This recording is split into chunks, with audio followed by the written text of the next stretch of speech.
ഞാനത് ആ നിലയ്ക്ക് വിശ്വസിക്കുന്നില്ല. എന്താ കാരണം എന്ന് വെച്ചാൽ, ഒന്ന് നമ്മൾ നാടൻ മറ്റു പശുക്കളുടെ ചാണകമാണെങ്കിലും അത് നന്നായി ഉണങ്ങിയ ശേഷമാണ് ഉപയോഗിക്കുന്നത്. അതുകൊണ്ട് തന്നെ അതിനകത്തുള്ള പലപ്പോഴും ഹോർമോണുകളുടെ പ്രസൻസ് ആണ് പലപ്പോഴും ചാണകത്തിൽ കാണാൻ സാധ്യതയുള്ളത്. കാരണം മിൽക്കിംഗ് കൗസ് ആയതുകൊണ്ട്. പക്ഷെ അത് നന്നായി ഉണങ്ങിക്കഴിയുമ്പോൾ ഏതോ ഒരു പരിധി വരെ അത് റിമൂവ് ആയിപ്പെടും. പിന്നെ ഒരിക്കലും ഡയറക്റ്റ് ചെടികൾ അത് വലിച്ചെടുക്കുകയല്ല ചെയ്യുന്നത്. നമ്മൾ ഇട്ട് കൊടുക്കുന്ന ഓർഗാനിക് മാറ്ററിൽ സൂക്ഷ്മജീവികൾ പ്രവർത്തിച്ച് സൂക്ഷ്മജീവികളുടെ പ്രവർത്തനത്തിന്റെ ഫലമായിട്ടാണ് അതിൽ നിന്ന് ചെടികൾക്ക് വേണ്ടതായിട്ടുള്ള മൂലകങ്ങൾ വലിച്ചെടുക്കുന്നത്. സ്വാഭാവികമായി അത് തടസ്സമില്ല എന്നുള്ളത് തന്നെയാണ്. കാരണം ഞാൻ ഫോളോ ചെയ്യുന്ന ധാരാളം ഫാർമേഴ്സ് ഉണ്ട്, വളരെ പ്രായം ചെന്ന ഫാർമേഴ്സ് ഉണ്ട്. തമിഴ്നാട് സത്യമംഗലത്തുള്ള സുന്ദരമയ്യർ പോലെയുള്ള ഫാർമേഴ്സൊക്കെ അവർ പറയുന്ന കോഴിക്കാഷ്ടം പോലും നമുക്ക് ഇട്ട് കൊടുക്കാൻ ധൈര്യത്തിൽ ഒരു പ്രയാസമില്ല എന്നാണ് അവർ പറയുന്നത്. കാരണം നമ്മൾ തീർച്ചയായും നമ്മൾ ചെയ്യേണ്ടത് മണ്ണിലെ സൂക്ഷ്മജീവികളെ, മൈക്രോബ്സിനെ ഡെവലപ്പ് ചെയ്ത് കഴിഞ്ഞാൽ അത് ഡെവലപ്പ് ചെയ്യണമെങ്കിൽ നമ്മുടെ ഈ നാടൻ പശു ചാണകം ഉണ്ടെങ്കിൽ മാത്രമേ അത് കഴിയുള്ളൂ അല്ലേ? അതെ. സുഹൃത്തുക്കളെ നമസ്കാരം. നമ്മൾ കുറച്ച് ദിവസങ്ങൾക്ക് ശേഷം വീണ്ടും കുറച്ച് നല്ല നാടൻ പശുക്കളുടെ വീഡിയോയുമായിട്ടാണ് നിങ്ങളുടെ മുൻപിലേക്ക് വന്നിരിക്കുന്നത്.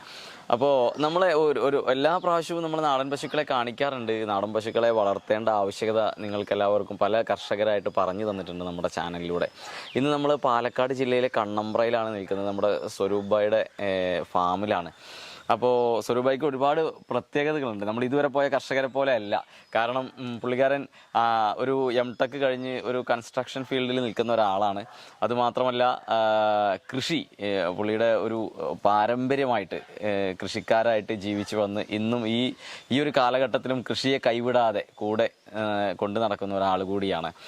അത്യാവശ്യം രാഷ്ട്രീയവും കൃഷിയും നമ്മുടെ വർക്കും കാര്യങ്ങളൊക്കെ ആയിട്ട് പോകുന്നു. അതിൻ്റെ ഇടയ്ക്ക് അദ്ദേഹം ഇതിൻ്റെ ഈ ബാക്കിൽ കാണുന്ന ഏറ്റവും എന്താ പറയുക, നമ്മുടെ കേരളത്തിൻ്റെ അഭിമാനമായിട്ടുള്ള വെച്ചൂർ പശുക്കളെ മാത്രം വളർത്തി അതും കൃഷിയുമായിട്ട് ജീവിച്ചു പോകുന്ന ഒരാളാണ് സ്വരൂപ്.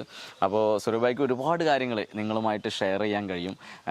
ഞാനിവിടെ വന്നപ്പോൾ അദ്ദേഹവുമായി സംസാരിച്ചപ്പോൾ എനിക്ക് അറിയാൻ കഴിഞ്ഞത്, അല്ലെങ്കിൽ എനിക്ക് അദ്ദേഹമായിട്ടുള്ള ഫീൽ അതാണ്. അപ്പോൾ നമുക്ക് അദ്ദേഹത്തോട് ചോദിക്കാം എന്തൊക്കെ കാര്യങ്ങളാണ് നമ്മൾ ചെയ്യുന്നത്. നമ്മൾ ഇന്നത്തെ വീഡിയോയിൽ പ്രധാനമായും പറയുന്നത് ഈ നാടൻ പശുക്കളെ നമ്മൾ കൃഷിക്കായിട്ട് ഉപയോഗിക്കുമ്പോൾ നമ്മളത് ഒരു ഇച്ചിരി കൂടി ഒന്ന് ശ്രദ്ധിച്ച് ചെയ്യുകയാണെങ്കിൽ നമ്മുടെ മണ്ണിനെ, സാധാരണ നമ്മൾ നാടൻ പശുവിൻ്റെ ചാണകമൊക്കെ പാടത്തോ അല്ലെങ്കിൽ എവിടെയെങ്കിലുമൊക്കെ കൊണ്ടുപോയിട്ട് ചെയ്യുന്ന രീതിയിലല്ല, കുറച്ചുകൂടി ശ്രദ്ധിച്ച് ചെയ്യുകയാണെങ്കിൽ നമ്മുടെ മണ്ണിനെയും നമ്മുടെ വിളകളെയും ഒക്കെ ഏറ്റവും നല്ല രീതിയിൽ മാറ്റിയെടുക്കാൻ നമുക്ക് പറ്റും. അപ്പോൾ അതാണ് നമ്മുടെ ഇന്നത്തെ വീഡിയോയിലൂടെ നിങ്ങൾക്ക് കാണിച്ചു തരുന്നത്.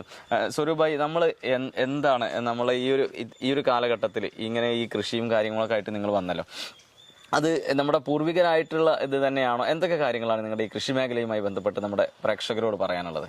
ആദ്യമേ തന്നെ എന്നെ പരിചയപ്പെടുത്തിയ ഒരിക്കലും കൺസ്ട്രക്ഷൻ മേഖലയായിട്ട് നിൽക്കാത്ത, ഞാൻ പഠിച്ചത് സിവിൽ എഞ്ചിനീയറിംഗ് ആണ്. ഞാൻ M.Tech സ്ട്രക്ചറൽ എഞ്ചിനീയറിംഗിൽ കഴിഞ്ഞതുകൊണ്ട് ഈ അടുത്തിടെയാണ് 2-3 വർഷമായിട്ടുള്ള കൺസ്ട്രക്ഷൻ ഫീൽഡുമായിട്ട് ബന്ധം. അത് ശരി. ഞാൻ ഓർമ്മ വെച്ച നാൾ മുതൽ കൃഷിക്കാരനാണ്. എൻ്റെ സീരിയസ് ആയിട്ട് ഞാൻ കൃഷിയിലേക്ക് എത്തുന്നത് 2012 മുതലാണ്. 2012 മുതൽ പൂർണ്ണ സമയം അല്ലെങ്കിൽ ഇവിടുത്തെ കൃഷികൾ പൂർണ്ണമായിട്ട് നോക്കുന്നത് ഞാനായിരുന്നു. അത്യാവശ്യം അവാർഡുകളൊക്കെ കിട്ടിയിട്ടുണ്ട് കേട്ടോ. അവാർഡുകൾ എനിക്ക് വിദ്യാർത്ഥിയായിരിക്കുന്ന സമയത്തുള്ള ഈ സരോജിനി ദാമോദരൻ ഫൗണ്ടേഷന്റെ ഒരു വിദ്യാർത്ഥി ജൈവ കർഷകനുള്ള അവാർഡ് കിട്ടിയിട്ടുണ്ട്. പിന്നെ കേരള യുവജന ക്ഷേമ ബോർഡിന്റെ സ്വാമി വിവേകാനന്ദൻ യുവ പ്രതിഭ പുരസ്കാരം, കേരള അഗ്രികൾച്ചർ ഡിപ്പാർട്ട്മെന്റ്, കേരള ഗവൺമെന്റിന്റെ കേരള സർക്കാരിന്റെ മികച്ച വിദ്യാർത്ഥി കർഷകനുള്ള കഴിഞ്ഞ 2 വർഷം മുൻപുള്ള അവാർഡ് എനിക്കാണ് കിട്ടിയിട്ടുണ്ടായിരുന്നത്. അതെല്ലാം പിന്നീട് വന്നുള്ള ആക്ടിവിറ്റീസ് ആണ്. എന്നെ സംബന്ധിച്ചിടത്തോളം നമ്മൾ പൂർണ്ണമായും ജൈവ രീതിയിൽ കൃഷി ചെയ്യുന്ന ഇൻഡോസേർട്ടിന്റെ USDA അംഗീകാരമുള്ള ഓർഗാനിക് സർട്ടിഫിക്കേഷൻ മെയിൻറ്റെയിൻ ചെയ്യുന്ന ഒരു കൃഷിയിടമാണ്. നമ്മൾ പൂർണ്ണമായും നാടൻ പശുക്കളെ ഡിപ്പെൻഡ് ചെയ്തുകൊണ്ട് തന്നെയാണ് നമ്മുടെ കൃഷി നടക്കുന്നത്. അത് സുഭാഷ് പാലേക്കർ അല്ലെങ്കിൽ സുഭാഷ് പാലേക്കർജിയുടെ രീതിയാണ് എന്ന് പറയാൻ കഴിയില്ല പൂർണ്ണമായിട്ട്. ഇവിടുത്തെ പരമ്പരാഗത കൃഷി രീതിയെ നാടൻ പശുക്കളെ കൂടി ഉപയോഗപ്പെടുത്തിക്കൊണ്ട് ജീവാമൃതം ഉൾപ്പെടെയുള്ള സുഭാഷ് പാലേക്കറുടെ കുറെ രീതികൾ നമ്മൾ അഡോപ്റ്റ് ചെയ്തിട്ടാണ് ചെയ്യുന്നത്. അതിൽ ഒരു ഇതില്ലേ, ശരിക്കും ഇവിടുത്തെ പരമ്പരാഗത കൃഷി എന്ന് പറയുമ്പോൾ നമ്മൾ അന്നും നാടൻ പശു തന്നെയല്ലേ? തീർച്ചയായിട്ടും അന്ന് നാടൻ പശുവിനെ വളർത്തിയിരുന്നു, പക്ഷെ ജീവാമൃതം പോലുള്ള വളക്കൂട്ടുകൾ തയ്യാറാക്കിയിരുന്നില്ല. അന്നുണ്ടായിരുന്നു. ഇപ്പൊ നാടൻ പശു മാത്രം പറഞ്ഞാൽ പോരാ, അതാണ് വേറൊരു വലിയ പ്രത്യേകത. കാരണം നാടൻ പശുവിനെ നമ്മൾ എന്തുകൊണ്ടാണ് ഫോക്കസ് ചെയ്യുന്നുണ്ടെങ്കിൽ അതിന്റെ പ്രധാനപ്പെട്ട ഒരു കാരണം നാടൻ പശുവിന്റെ ചാണകത്തിൽ അടങ്ങിയിരിക്കുന്ന അല്ലെങ്കിൽ അതിന്റെ ഗോമൂത്രത്തിൽ അടങ്ങിയിട്ടുള്ള സൂക്ഷ്മജീവികളുടെ പ്രസൻസ് ആണ്. കാരണം നാടൻ പശുവിനെ വളർത്തി അതിന് ഇപ്പോഴുള്ള പുതിയ രീതിയിൽ വരുന്ന ഹോർമോണൈസ്ഡ് കാറ്റിൽ ഫീഡുകൾ ഫീഡായിട്ട് കൊടുത്തത് കൊണ്ട് ഈ റിസൾട്ട് കിട്ടില്ല. ഇപ്പോൾ ഞാൻ നേരത്തെ സംസാരിച്ചപ്പോൾ സൂചിപ്പിച്ചിരുന്നു, നാടൻ പശുവിൻ്റെ ചാണകം നമ്മൾ സോളിഡ് ആയിട്ടിരിക്കുന്ന ഒന്നാണ്. ഈ ചാണകം നമ്മൾ തണലത്ത് 2-3 ദിവസം വെച്ച് കഴിഞ്ഞാൽ വളരെ സോഫ്റ്റായി പൊടിഞ്ഞൊരു പൊടി രൂപത്തിൽ കിട്ടും. അത് അതിനകത്തുള്ള സൂക്ഷ്മജീവികളുടെ പ്രസൻസ് ഉള്ളത് കൂടി കൊണ്ടാണ്. ഒരിക്കലും നമ്മളുടെ പുതുതായിട്ട് വന്നുള്ള ഹൈബ്രിഡ് പശുക്കൾ, അതും കാറ്റിൽ ഫീഡ് തിന്നാൻ കൊടുക്കുന്ന ഹൈബ്രിഡ് പശുക്കളുടെ ചാണകം അങ്ങനെ ആയിരിക്കില്ല. ഒരാഴ്ച കഴിഞ്ഞാൽ അത് വളരെ ലിക്വിഡായിട്ടിരിക്കും. ലിക്വിഡായെന്നുള്ളത് മാറി അത് ഉണങ്ങിക്കഴിഞ്ഞാൽ ഒരു വളരെ സ്ട്രോങ് ആയിട്ടുള്ള ഒരു എന്താ പറയുക, ഒരു കല്ല് പോലെ ഇരിക്കും. ഒരിക്കൽ നാടൻ പശുവിന്റെ ചാണകം അങ്ങനെ ആയിരിക്കില്ല. അതെ, ഞാൻ എന്റെ ഒരു ചോദ്യം, 2012 മുതലാണ് സ്വരൂപ് ഈ മേഖലയിൽ സജീവമായിട്ടുള്ളത്. മുൻകാലങ്ങളിൽ മുത്തശ്ശന്റെ കാലം മുതലേ ഇതുണ്ട്. അതെ അതെ. ഇതിന്റെ ഇടയ്ക്ക് ഈ കൃഷിക്ക് നിങ്ങളുടെ ഒരു ഗ്യാപ്പ് വന്നിട്ടുണ്ട്. ഞാൻ ഇങ്ങനെ ചോദിക്കാൻ കാരണം എന്താ വെച്ചാൽ, നിങ്ങളുടെ ഈ പാടങ്ങളിലും മറ്റു ഭാഗങ്ങളിലൊക്കെ രാസവളം ഏതെങ്കിലും ഒരു കാലഘട്ടത്തിൽ സ്വരൂപ് വരുന്നതിന് മുന്നേ ഉപയോഗിക്കേണ്ടി വന്നിട്ടുണ്ടോ? ഉപയോഗിക്കേണ്ടി വന്നിട്ടുണ്ട്. അതുകൊണ്ടാണ് അങ്ങനെ വരുമ്പോൾ ഇതിലേക്ക് വന്നപ്പോഴേ അതിൽ നിന്ന് ആ മണ്ണിനെ മാറ്റിയെടുക്കുക, അല്ലെങ്കിൽ ആ ഒരു ഇതിനെ മാറ്റിയെടുക്കുക എന്നുള്ളത് വലിയ വെല്ലുവിളി ആയിരുന്നില്ലേ? അത്ര വലിയ വെല്ലുവിളി ആയിരുന്നില്ല എന്നാണ് സത്യം. കാരണം എന്താ വെച്ചാൽ എൻ്റെ പാടങ്ങളെല്ലാം തന്നെ ഒരു പാടശേഖരത്തിൻ്റെ ഏറ്റവും ഉയരം കൂടിയ ഭാഗത്താണ്. അതിന് മുകളിലേക്ക് പിന്നീട് മലഞ്ചെരുവ് കുന്നിൻ പ്രദേശമാണ്. അപ്പോൾ അതുകൊണ്ട് ആ കുന്നിൻ പ്രദേശത്ത് നിന്ന് തുടങ്ങുന്ന ആദ്യ കൃഷിയിടം നെൽകൃഷിയിടം നമ്മളുടെയാണ്. നെല്ല് അവിടെ നിന്ന് നമ്മൾ തൊട്ടാ പിന്നെ തുടങ്ങുന്നത്. അതുപോലെ ചേറ്റാഴം കൂടുതലുള്ള പാടങ്ങളാണ്. അതായത് ട്രാക്ടർ പൂട്ടുന്ന സമയത്ത് 2 ചാല് ട്രാക്ടർ പൂട്ടിക്കഴിഞ്ഞാൽ മുട്ടിന് താഴേക്ക് മുട്ടുവരെ നമുക്ക് താഴ്ന്നു പോകും. ചെളിയുള്ള പാടാണ്. അതുകൊണ്ട് തന്നെ വെജിറ്റേറ്റീവ് ഗ്രോത്ത് കമ്പാരിറ്റീവ്ലി നന്നായിട്ട് ഉണ്ടാകുന്ന സ്ഥലമാണ്. ഞങ്ങൾ ജൈവ കൃഷിയിലേക്ക് വരാനുള്ള ഒരു പ്രധാന കാരണം തന്നെ നമ്മളുടെ പാടത്ത് രാസവളങ്ങൾ ഉപയോഗിച്ചാൽ അല്ലാതെ വെജിറ്റേറ്റീവ് ഗ്രോത്ത് വരികയും നെല്ല് വീഴ്ന്നു പോകും. എന്നാൽ രാസവളങ്ങൾ ഉപയോഗിക്കാതിരുന്നു കഴിഞ്ഞാൽ ചെടിക്ക് വേണ്ട പോലെ ന്യൂട്രിയൻസ് കിട്ടാതെ വിളവ് കുറയുകയും ചെയ്യുമായിരുന്നു. അപ്പൊ ഇതിനൊരു സൊല്യൂഷൻ എന്ന രീതിയിലാണ് നമ്മൾ ജൈവ കൃഷിയിലേക്ക് മാറുന്നത്. കാരണം പണ്ട് ഉണ്ടായിരുന്നില്ല. പണ്ട് കാലത്ത് കൃഷി ചെയ്യുന്ന സമയത്ത് വിളവൽപ്പം കുറവാണെങ്കിലും നല്ല നിലയിൽ ഉണ്ടാവുമായിരുന്നു. അപ്പൊ നമ്മൾ വന്ന എന്ത് ചെയ്തു വെച്ചാൽ, നമ്മൾ ജൈവ കൃഷിയിലേക്ക് മാറിയപ്പോൾ നമുക്ക് വിളവൽപ്പം കുറവാൻ പറ്റില്ല. കെമിക്കൽ ഫെർട്ടിലൈസേഴ്സ് ഉപയോഗിച്ചുകൊണ്ട് കിട്ടുന്ന അത്രയും തന്നെ വിളവ് നമുക്ക് ലഭിക്കണം. അതിനെന്താണ് മാർഗം എന്ന് കണ്ടത് അപ്പോഴാണ് മണ്ണിന്റെ സൂക്ഷ്മജീവികളെ പരിപോഷിപ്പിച്ചെങ്കിൽ മാത്രമേ, ഒരിക്കലും നമ്മൾ ചാണകമോ അല്ലെങ്കിൽ ആട്ടുംകാഷ്ടോ കോഴിക്കാഷ്ടോ ജൈവവളങ്ങൾ എന്ത് ഭൂമിയിൽ കിട്ടാലും നേരിട്ട് ചെടികൾക്ക് അത് വലിച്ചെടുക്കാൻ കഴിയില്ലല്ലോ. അതിനെ ചെടികൾക്ക് വലിച്ചെടുക്കാൻ കഴിയേണ്ട രൂപത്തിലേക്ക് പരിവർത്തനപ്പെടുത്തണമെങ്കിൽ മണ്ണിൽ സൂക്ഷ്മജീവികൾ കൂടിയേ തീരൂ. ഈ 2 വർഷം മുൻപ് പുറത്തു വന്ന ഒരു റിപ്പോർട്ട് അനുസരിച്ച് പറയുന്നത് 10% സൂക്ഷ്മജീവികളെങ്കിലും മണ്ണിൽ വേണം. പക്ഷെ ഇന്ന് കേരളത്തിലെ പല പ്രധാന കൃഷിയിടങ്ങൾ നാം പരിശോധിച്ചാലും കാണാൻ കഴിയുന്നത് 3-4% താഴെ മാത്രമേ സൂക്ഷ്മജീവികളുള്ളൂ. അങ്ങനെ വരുമ്പോൾ അങ്ങനെയുള്ള കൃഷിയിടത്തിൽ നമ്മൾ ജൈവ കൃഷി ചെയ്യുന്ന ഒരിക്കലും എളുപ്പമല്ല. എൻ്റെ കൃഷിയിടത്തിൽ അങ്ങനെ ആയിരുന്നില്ല. വളരെ പരിമിതമായ രീതിയിലായിരുന്നു മുത്തശ്ശന്റെ കാലത്തൊക്കെ തന്നെ രാസവളം ഉപയോഗിച്ചിട്ടുള്ളത്. അതുകൊണ്ട് തന്നെ വളരെ എളുപ്പത്തിൽ 1-2 വർഷം കൊണ്ട് തന്നെ നല്ല രീതിയിലേക്ക് നമുക്ക് മാറ്റിയെടുക്കാൻ പറ്റിയിട്ടുണ്ട്. ഇപ്പൊ ഈ പറഞ്ഞ രീതിയിൽ വിളവും കുറയാത്ത രീതിയിലേക്ക് നമുക്ക് 100% അല്ലേ? അതായത് എൻ്റെ പ്രദേശത്ത് രാസവളവും രാസകീടനാശിനികളും ഉപയോഗിച്ച് കൃഷി ചെയ്യുന്ന കർഷകരുടെ അതേ വിളവിലേക്ക് ജൈവ കൃഷിയിലൂടെ നമുക്ക് കൊണ്ടുവരാൻ വേണ്ടി കഴിഞ്ഞിട്ടുണ്ട്. നേരത്തെ നമ്മൾ പറഞ്ഞല്ലോ, ഒരു നാടൻ പശുവിനെ വളർത്തുകയാണെങ്കിൽ നമ്മൾ ഇത്തിരി കൂടി ശ്രദ്ധിച്ചാൽ മണ്ണിന്റെ ഫലഭൂയിഷ്ഠതയിൽ നമുക്ക് ചേഞ്ച് വരുത്താൻ പറ്റും. അങ്ങനെയുള്ള കാര്യങ്ങളൊക്കെ ഉണ്ട്. അപ്പൊ ഇതുപോലെയുള്ള വളക്കൂട്ടുകൾ, ഈ ജൈവ വളക്കൂട്ടുകൾ നമ്മൾ തന്നെ സ്വയം നിർമ്മിച്ച് ഇത് ഏത് രീതിയിലാണ് ശരിക്കും നമ്മൾ ഇതിന് മണ്ണിലേക്ക് കൊടുക്കേണ്ടത്? ഞാനിങ്ങനെ ഇത്ര എടുത്ത് ചോദിക്കാൻ കാരണം എന്താ വെച്ചാൽ, പല രീതികളും ഇപ്പൊ നേരത്തെ പറഞ്ഞാൽ ചിലവർക്ക് ചാണകം ഇട്ടിട്ട് വേണമെങ്കിൽ വെറുതെ ചാണകം ഇട്ടിട്ട് ട്രാക്ടർ പൂട്ടിയിട്ട് ഇത് ചെയ്യാവുന്നതേ ഉള്ളൂ. അതിന് പകരം നമ്മൾ ഈ പഞ്ചഗവ്യോ അല്ലെങ്കിൽ ഇതുപോലുള്ള കാര്യങ്ങളൊക്കെ കൊടുക്കുമ്പോൾ ഒരു വ്യത്യാസം എന്താണ്?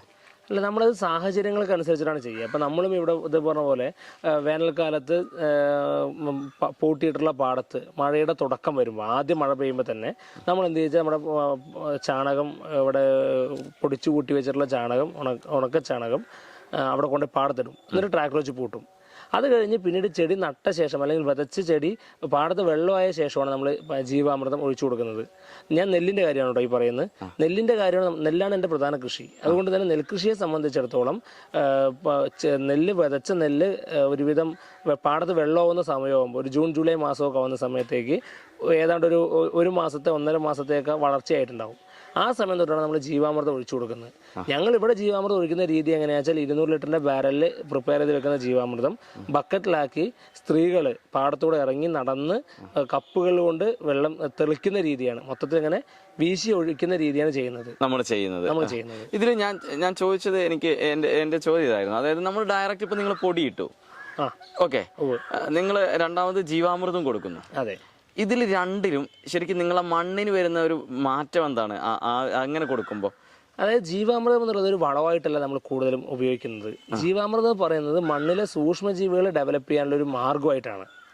അപ്പം നമ്മൾ അതിനെയാണ് ഈ ജീവാമൃതത്തെ ഞാൻ ഒരിക്കലും വളമായിട്ടല്ല കാണുന്നത്. അതിനെ ജീവാമൃതം എന്ന് പറയുന്ന നമ്മളൊരു 200 ലിറ്ററിന്റെ ബാരലിൽ പ്രിപ്പയർ ചെയ്യുന്ന സംഗതി ഹൈലി ബാക്ടീരിയ റിച്ച് ആയിട്ടുള്ള സംഗതിയായിരിക്കും. അതിനകത്ത് സൂക്ഷ്മജീവികളെ, ബാക്ടീരിയ എന്നല്ല, സൂക്ഷ്മജീവികൾ റിച്ച് ആയിരിക്കും. സൂക്ഷ്മജീവികളെ വളർത്തിയെടുത്ത് അവയെ മണ്ണിലേക്ക് വിട്ടാക്കുകയാണ്. സ്വാഭാവികമായിട്ട് ആ ഒരു കൺവേർഷൻ പീരീഡിൽ വരുന്ന കുറേ റിസൾട്ട് നമുക്കുണ്ടാകും. നമ്മളൊരിക്കലും ചാണകം ഇട്ടതുകൊണ്ട് മാത്രം ആ റിസൾട്ട് കിട്ടില്ല. കാരണം ഞാൻ നേരത്തെ പറഞ്ഞിരുന്നല്ലോ, ഈ ഇട്ട് കൊടുക്കുന്ന ചാണകം ഒരിക്കലും ഡയറക്റ്റായിട്ട് ചെടികൾക്ക് വലിച്ചെടുക്കാൻ കഴിയില്ല. അതിന് ആ രൂപത്തിലേക്ക് മാറ്റണം. അതിന് മണ്ണിൽ സൂക്ഷ്മജീവികൾ കൂടിയേ തീരൂ. അപ്പോൾ ഏറ്റവും കൂടുതൽ സൂക്ഷ്മജീവികളുള്ള മണ്ണായിരിക്കും ഏറ്റവും നല്ല ഫലപുഷ്ടിയുള്ള മണ്ണ്. നമ്മൾ ശ്രദ്ധിക്കേണ്ടത് നെൽകൃഷിയെ സംബന്ധിച്ചിടത്തോളം കൃത്യമായി വെള്ളം കയറ്റി ഇറക്കിക്കൊണ്ടിരുന്നിട്ടില്ലെങ്കിൽ കളകൾ കൂടും. അതുപോലെ തന്നെ പാടം പൂട്ടുന്ന സമയത്ത് ലെവൽ ചെയ്യുമ്പോൾ, ഇപ്പോൾ ഒഴിവാക്കിയ ശേഷം ലെവൽ ചെയ്യുമ്പോൾ നന്നായി ശ്രദ്ധിക്കണം നമ്മൾ. കാരണം കൃത്യമായിട്ട് വെള്ളം ഒരേപോലെയാണ് എല്ലായിടത്തും നിൽക്കുന്നത് നോക്കണം. ഇല്ലെങ്കിൽ ഇപ്പോൾ എൻ്റെയൊക്കെ എന്താ വെച്ചാൽ ഏതാണ്ട് 1 ഏക്കറിൽ കൂടുതൽ വലുപ്പമുള്ള പാടങ്ങളാണ് പലതും. അപ്പോൾ അത്രയും വലുപ്പമുള്ള പാടങ്ങളിലൊക്കെ ഒരു ഭാഗത്ത് പൊഴി വീണ് കഴിഞ്ഞാൽ, അല്ലെങ്കിൽ ഒരു ഭാഗത്ത് കുന്നും ഒരു ഭാഗത്ത് താഴ്ചയായി കഴിഞ്ഞാൽ ഈ താഴ്ചയിൽ വെള്ളം നമുക്ക് നിൽക്കുകയും ചെയ്യും, മറ്റവിടെ നിൽക്കുകയില്ല. അപ്പൊ ആദ്യഘട്ടത്തിൽ നെല്ല് നട്ട് ആദ്യഘട്ടത്തിൽ കൂടുതൽ വെള്ളം നിർത്തേണ്ടി വരും, എല്ലാ ഭാഗത്തും വെള്ളം നിൽക്കണമെങ്കിൽ. അപ്പൊ എന്തുണ്ടാവുക, താഴെ ഭാഗത്തുള്ളത് കളഞ്ഞു പോകും. അപ്പൊ വെള്ളം കുറവ് നിർത്തി കഴിഞ്ഞാൽ ഒരേ നിരപ്പിൽ വേണം. പിന്നെ നമ്മൾ അത് മാത്രമല്ല, നമ്മൾ നാടൻ പശുക്കളെ കൊണ്ട് കൃഷി ആവശ്യമാണ് പ്രധാന ലക്ഷ്യമെങ്കിലും അത് കൂടാതെ അതിന്റെ സാധ്യതകൾ നമ്മൾ ഉപയോഗപ്പെടുത്തുന്നുണ്ട്. ഇപ്പോൾ നാടൻ പശു മോർണിംഗിൽ ആദ്യം ഒഴിക്കുന്ന യൂറിൻ കളക്ട് ചെയ്ത് ഗോമൂത്രം വാറ്റി അറക്കെന്ന് പറയുന്ന അർക്ക് നമ്മൾ ഉണ്ടാക്കുന്നുണ്ട്. അതോടൊപ്പം തന്നെ അതിന്റെ ചാണകം ഉരുട്ടി അതിനെ ഭസ്മമാക്കി മാറ്റി ഭസ്മം ഉണ്ടാക്കുന്നുണ്ട്. ഭസ്മം ഉപയോഗിച്ചുകൊണ്ട് പൽപ്പൊടി, സോപ്പ് പോലുള്ള ഐറ്റംസ് ഒക്കെ നമ്മൾ ചെയ്യുന്നുണ്ട്. ഞാൻ എപ്പോഴും എല്ലായിടത്തും എന്നോട് ജൈവകൃഷിയെ കുറിച്ച് ചോദിക്കുന്ന എല്ലാവരോടും ഞാൻ പറയണത്, ജൈവകൃഷി ചെയ്യുകയാണെങ്കിൽ അതിനും കൊണ്ടൊരു ശാസ്ത്രീയത. കാരണം ജൈവകൃഷി ചെയ്യുമ്പോൾ കൃത്യമായി പഠിച്ചിട്ട് അതിൻ്റെ എല്ലാ വശങ്ങളും നോക്കി കെമിക്കൽ ഒരു കാരണവശാലും യൂസ് ചെയ്യില്ല എന്ന് ഉറപ്പുള്ളവർ മാത്രമേ ജൈവകൃഷിയിലേക്ക് വരേണ്ട കാര്യമുള്ളൂ. അല്ലാതെ കുറച്ച് ജൈവകൃഷിയും അതിനെ കൂടുതൽ ഇത്തിരിയൊക്കെ രാസവളം ഇടാന്ന് വേണ്ടി ചെയ്തു കഴിഞ്ഞാൽ ഉദ്ദേശിക്കുന്ന റിസൾട്ട് കിട്ടില്ല. ശരിക്കും രാസവളം ഒഴിവാക്കുക എന്നത് മാത്രമാണോ ജൈവകൃഷിയിൽ നമ്മൾ പ്രധാനമായിട്ട് ശ്രദ്ധിക്കേണ്ടത്? ഒരിക്കലുമല്ല. എന്താണ് ഒരു ജൈവ കർഷകൻ? അതായത് ഒന്ന് രാസവളവും രാസവസ്തുക്കളും, അതായത് സൂക്ഷ്മജീവികൾ നശിച്ചു പോകുന്ന എന്തൊരു പദാർത്ഥവും കൃഷിഭൂമിയിൽ വരാതിരിക്കാൻ ശ്രദ്ധിക്കുക, ഒന്ന്. രണ്ടാമത്തെ കാര്യം, സൂക്ഷ്മജീവികൾ നശിച്ചു പോകാതിരിക്കാൻ ഒരുപാട് മെത്തേഡ്സ് നമുക്ക് ഫോളോ ചെയ്യാനുണ്ട്. അതിലൊന്നാണ് മണ്ണിൽ ഡയറക്റ്റ് സൂര്യപ്രകാശം തട്ടാതിരിക്കാൻ നമുക്ക് എന്തൊക്കെ ചെയ്യാൻ കഴിയും. ഇപ്പൊ നെൽപ്പാടമാണെങ്കിൽ കൊയ്ത്ത് കഴിഞ്ഞാൽ പാടം പൂട്ടിയിടുന്നത്. അപ്പൊ എന്താ വെച്ചാൽ മുകൾ ഭാഗത്തെ ഒരു ലെയർ മണ്ണ് ഇളകും. ഇളകി കഴിഞ്ഞാൽ പിന്നീട് അതിനകത്ത് മാത്രമേ ചൂടുണ്ടാവുള്ളൂ, അതിന് താഴെ തണുപ്പായിരിക്കും. നോക്കാം, നെൽപ്പാടത്ത് എത്ര അറ്റ വേനൽക്കാലത്താണെങ്കിൽ നെൽപ്പാടം 1.5 അടി 2 അടി താഴ്ത്തി കഴിഞ്ഞാൽ അവിടെ ജലാംശം ഉണ്ടാവും, അല്ലെങ്കിൽ തണുപ്പുണ്ടാവും. ആ തണുപ്പിൽ സൂക്ഷ്മജീവികൾ നിലനിൽക്കും. അതുപോലെ തന്നെ മറ്റ് പറമ്പുകളാണെങ്കിലും ചെടികളെ താഴെ പൊതിയിട്ട് കൊടുക്കുക. അതുപോലെ തന്നെ ഡയറക്റ്റായിട്ട് സൺലൈറ്റ് തട്ടിയിട്ട് സൂക്ഷ്മജീവികൾ നശിച്ചു പോകാതിരിക്കാനുള്ള റെമഡി നമ്മൾ സ്വീകരിക്കുക എന്നുള്ളതാണ്. നമ്മൾ ഏതൊക്കെ നെല്ല് നിങ്ങൾ ചെയ്യുന്നുണ്ട്? നമ്മൾ പ്രധാനമായിട്ട് രക്തശാലി, നവര, അതുപോലെ തന്നെ തവളക്കണ്ണൻ, പിന്നെ ജ്യോതി, ഇതാണ് നമ്മൾ ചെയ്യുന്നത്. കൂടുതലും നവരയും രക്തശാലിയാണ് ചെയ്യുന്നത്. രക്തശാലിയും നവരയും ചെയ്യുന്നതുകൊണ്ടാണ് ഞങ്ങൾ കൃഷി കുറെ കൂടി ലാഭകരമായിട്ട് പിടിച്ചു നിൽക്കാൻ കഴിയുന്നത്. അതെ, തീർച്ചയായിട്ടും. ഇതിന് രണ്ടിനും മാർക്കറ്റ് ഉണ്ട്. തീർച്ചയായിട്ടും. നമ്മൾ അരിയായിട്ടാണ് കൊടുക്കുന്നത്. നമുക്ക് നല്ല അത്യാവശ്യം തിരക്കില്ലാത്ത മാർക്കറ്റ്. പിന്നെ ഓർഗാനിക് സർട്ടിഫൈഡ് ആയിട്ടുള്ള നവര ഇപ്പോൾ നമ്മളുടെ ഉൾപ്പെടെ 1-2 ഫാമുകൾക്ക് മാത്രമേ കേരളത്തിലുള്ളൂ. ഈ കാണുന്ന കേട്ടോ തവളക്കണ്ണൻ നെല്ലാണ്. ഇത് ജസ്റ്റ് ഇവിടെ പാടത്തൊരു ഇത് കണ്ടപ്പോൾ കതിര് കണ്ടപ്പോൾ എടുത്ത് കാണിക്കുകയാണ്. ഇതിന്റെ ചുണ്ടിൽ കണ്ടോ, നെല്ലിന്റെ ചുണ്ടത്തൊരു പർപ്പിൾ നിറത്തിലുള്ള പൊട്ട് കണ്ടില്ലേ, ഇതാണ് ഇതിന്റെ പ്രത്യേകത. അതുകൊണ്ടാണ് കണ്ണ്. അങ്ങനല്ല, തവളക്കണ്ണന്റെ അതുപോലെ പർപ്പിൾ നിറത്തിലുള്ള തണ്ടായിരിക്കും. നെല്ലിന്റെ തണ്ട് പർപ്പിൾ നിറത്തിലായിരിക്കും.